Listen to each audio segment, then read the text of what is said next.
എല്ലാവർക്കും സുഖമല്ലേ? അപ്പോൾ ഇന്ന് നല്ല ബ്രെഡ് വെച്ചിട്ട് പുഡിങ്ങാണ് കേട്ടോ. സിമ്പിളാണ് കേട്ടോ, ഈസി ആയിട്ട് ഉണ്ടാക്കാം.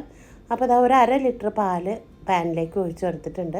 അതപ്പോൾ അവിടെ തിളയ്ക്കട്ടെ. തിളയ്ക്കുന്ന സമയത്ത് നമുക്ക് കസ്റ്റാർഡ് പൗഡർ അതൊരു 2 ടീസ്പൂൺ ഒരു ഗ്ലാസ്സിലേക്ക് ഇട്ട് കൊടുക്കാം. എന്നിട്ട് തണുത്ത പാൽ ഒഴിച്ചിട്ട് ഒന്ന് മിക്സാക്കി വെക്കാം കേട്ടോ. ചൂടുപാൽ ഒഴിച്ചാൽ അത് കട്ട പിടിച്ചിരിക്കും. അപ്പോൾ അതുകൊണ്ട് തണുത്ത പാൽ തന്നെ എടുത്തോ.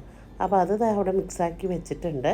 ഇനിയിപ്പോൾ അതാ പാല് തിളച്ച് വരുമ്പോഴത്തേനും ഇതിലേക്ക് നമുക്ക് പഞ്ചസാര ഇട്ട് കൊടുക്കാം.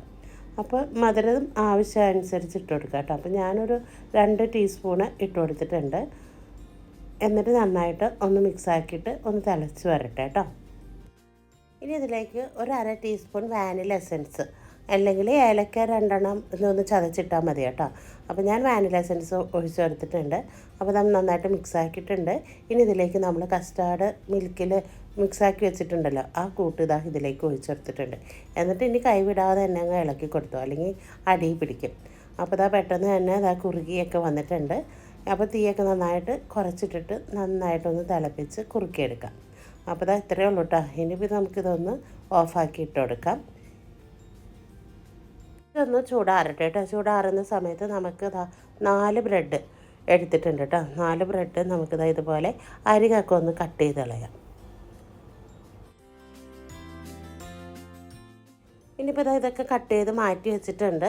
ഇനിയിപ്പോൾ നമുക്കിതൊന്ന് ചെറിയ ചെറിയ പീസാക്കിയിട്ട് കട്ട് ചെയ്തെടുക്കാം.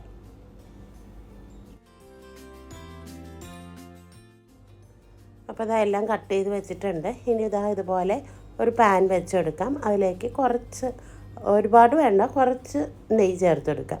നെയ്യ് ചേർത്തെടുത്തിട്ട് നമുക്കിതൊന്ന് വറുത്തെടുക്കാം. 2 വശം തിരിച്ച് മറിച്ചൊക്കെ ഇട്ടിട്ട് ഒന്ന് ഫ്രൈ ആക്കി എടുക്കാം. ഇപ്പോൾ നെയ്യ് ഇഷ്ടമല്ലെങ്കിൽ കുറച്ച് ഓയിൽ ഒഴിച്ചാലും മതി കേട്ടോ.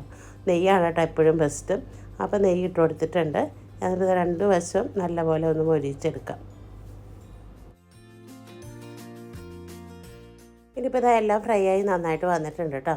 കരിയാതെ പോകണം കേട്ടോ. അപ്പോൾ എൻ്റെ 2 കരിഞ്ഞു പോയി കേട്ടോ. ഇനിയിപ്പോൾ ഇതുപോലെ ഒരു ബൗളെടുക്കാം. അതിലേക്ക് ബ്രെഡെല്ലാം ഒന്ന് നിരത്തി വെച്ച് കൊടുക്കാം. അപ്പോൾ ബ്രെഡെല്ലാം നിരത്തി വെച്ച് കൊടുത്തിട്ടുണ്ട്.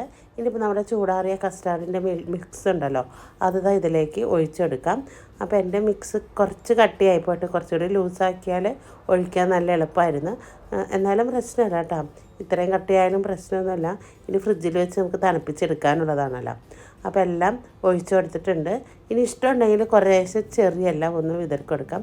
അപ്പോൾ ഞാൻ ചെറിയും കുറച്ച് പിസ്തയുടെ പൗഡർ ഉണ്ടല്ലോ, അതും കൂടി ഒന്ന് മിക്സാക്കി ഒന്ന് സ്പ്രിങ്കിൾ ചെയ്ത് കൊടുത്തിട്ടുണ്ട്. അടിപൊളിയാണ് കേട്ടോ. അതുപോലെ ഒന്ന് ചെയ്ത് കൊടുക്കുമ്പോൾ ഒരു 2 മണിക്കൂർ നേരം ഫ്രിഡ്ജിൽ വെച്ച് തണുപ്പിച്ചെടുത്തിട്ടുണ്ട്. നല്ലപോലെ ഒന്ന് കട്ടിയായിട്ടുണ്ട്. അപ്പോൾ നല്ല ടേസ്റ്റാണ് ഇത് കഴിക്കാനായിട്ട്.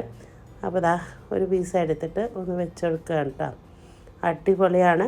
എല്ലാവരും ട്രൈ ചെയ്ത് നോക്ക്. നല്ല വിഭവമായിട്ട് വരുന്നവരെ. Okay, by.